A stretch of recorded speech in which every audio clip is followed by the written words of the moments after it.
Nakilala na ng Philippine Army ang 5 sa 7 miyembro ng komunistang teroristang grupo na nasawi sa engkwentro sa pagitan ng militar sa Barangay Malbang, Pantabangan, Nueva Ecija nitong June 26, araw ng Miyerkules. Ayon sa 84th Infantry Battalion ng Philippine Army, ang mga nasawing rebelde ay sakop ng Komiteng Rehiyong Gitnang Luzon. Ang 5 ay kinilalang sina Hilario Gio alias Berting, ang acting secretary ng KRGL at kinikilalang commander ng Regional Operation Command, Harold Sarenas Menyosa alias Luzon, commander ng platoon ng Silangang Gitnang Luzon, Pepito Trinidad Bautista alias Dilan, team leader ng Squad Tercera, platoon Silangan Gitnang Luzon, Reynan Mendoza alias Mel at Archie Anseta at alias Joel, habang sinisika pa ng mga otoridad na makilala ang 2 iba pa. Sa nasabing engkwentro, na-recover ng mga sundalo ang 10 high-powered firearms, 1 low-powered firearm, mga subversibong dokumento at mga personal na gamit. Samantala sa panayam kay Colonel Louis Di Maala, tagapagsalita ng Philippine Army, habang nagsasagawa ng search and clearing operation ng mga sundalo, ilang metro sa nasabing lugar,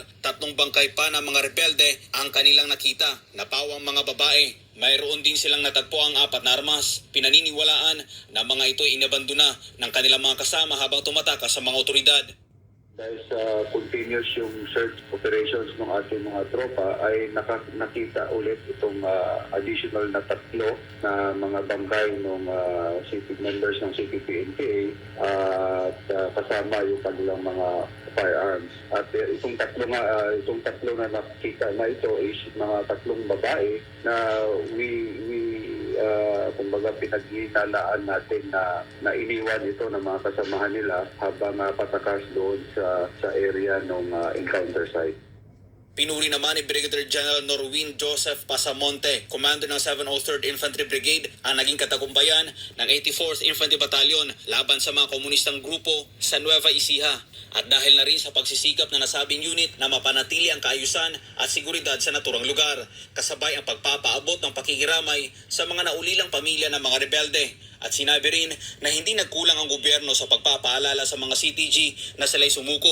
Sa ngayon ay inihahanda na ng gobyerno ang labi ng mga terorista para bigyan ng disenteng libing. Sa huli-muli na nawagan ang pamahalaan sa mga natitirang miyembro ng CTG na sumuko na at bigyan ng pagkakataon na mamuhay ng payapa.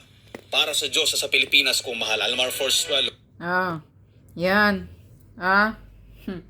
Franz Castro, magluksa na kayo. Gabriela, Makabayan Black, nagluksa na ba kayo ngayon? Umiiyak na ba kayo? Wala na si Sara Duterte sa NTF LCAC, ha? Huwag nyo nang pag-iinitan si Sara. Ayan. 8 na naman ang namamatay yung mga kasamahan. Iiyak ka na, Franz Castro. Umiyak kayo. Kulang pa yan. Sana uubusin nyo na lahat ng mga NPA dyan. Yan, ang magaling. Matapang.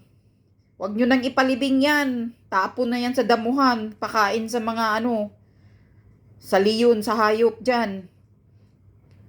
Nako. Or else, ang mga Makabayan Black ang magkuha ng mga bangkay nila para magpalibing. Kasi sila naman ang nag-udyok ng mga kabataan yan Naaakyat ng bundok sa huli-huli.